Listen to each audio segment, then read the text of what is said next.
Dawn sees the summer sun rise to warm a land blessed and cursed. Nature is bountiful in this part of Mexico, and opium poppy fields can yield a living for farmers when other crops have left the ground. Bloodlines run deep in these fields. This husband and wife, like so many families down the years, score the opium bulbs to reveal the latex that will become heroin. Well, we work out of necessity. We are not responsible for the people who use drugs. People who criticize this have probably never known need. So how does any government tell this parent who doesn't want to be identified that she can't provide for her 3-year-old child because she reaps a bitter harvest? Mexico's new president must address the rural poverty of millions if he's to tackle the drugs trade. But in the meantime, in the dead of night, a smuggler preps to trade in misery. We watch as he takes apart an ordinary family car and stuffs the fuel tank with drugs. Cocaine, heroin, crystal meth. The 26-year-old American will smuggle whatever he can get his hands on, whatever his handlers desire. You've loaded up the car, the drugs are in there, you're sitting on top of them, literally. Where are they headed? I take them to Phoenix or Los Angeles. From what I know, they sometimes go to Kansas and Indiana. So all over America? Yeah. But you're not stupid. You know what these drugs do to people across the border. Do you care about that? No, I don't put a gun to people's head to make them take drugs. It's not my problem. His only problem, navigating the busy frontier checkpoint and avoiding the scrutiny of guards.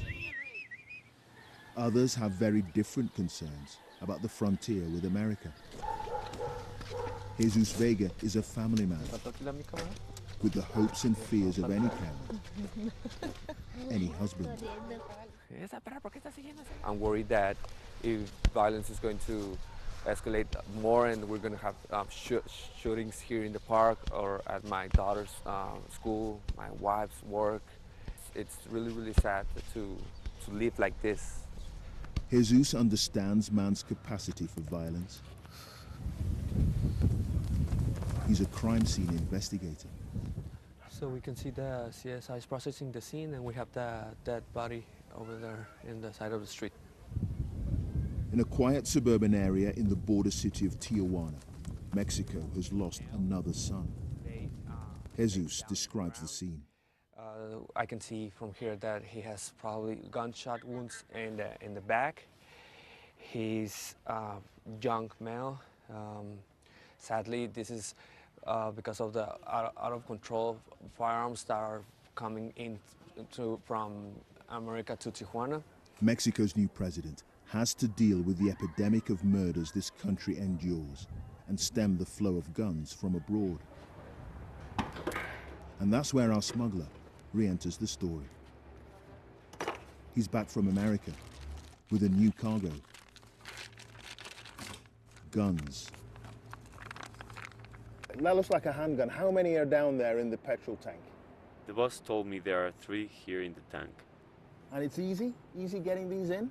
It's easier bringing the weapons in because there's less surveillance compared to the other way around. The weapons are carefully wrapped in tin foil and bagged. Calibers of all sizes. Killing machines. Smuggled to order. The only way to beat Mexico's strict gun laws.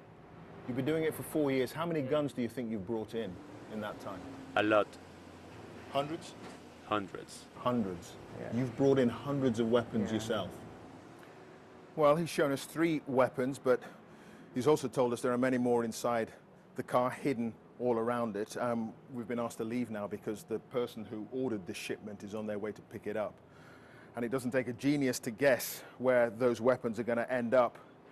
In the hands of criminal gangs and drug cartels. Someone somewhere in Mexico will die as a result of those weapons. That night, there's another murder in Tijuana. Yellow cones mark the fallen bullet casings at this crime scene. For Jesus, this country's well-being is on the line. The new president needs to secure a future for Mexico's children. Right now, the scene behind us, that there's a dead guy, it's something that kids see every day, and they get used to that. So that's the sad thing. I have to think about my daughter. I got to think about my daughter's friends. I don't want them to grow up thinking that every day there's a killing and it's okay, it's fine, and nothing's going to happen. So many of Mexico's problems are the result of a society that doesn't work for everyone. Her new leaders must govern for the millions left behind, trying to navigate a life worth living. Clive Miley, BBC News in Tijuana, Mexico.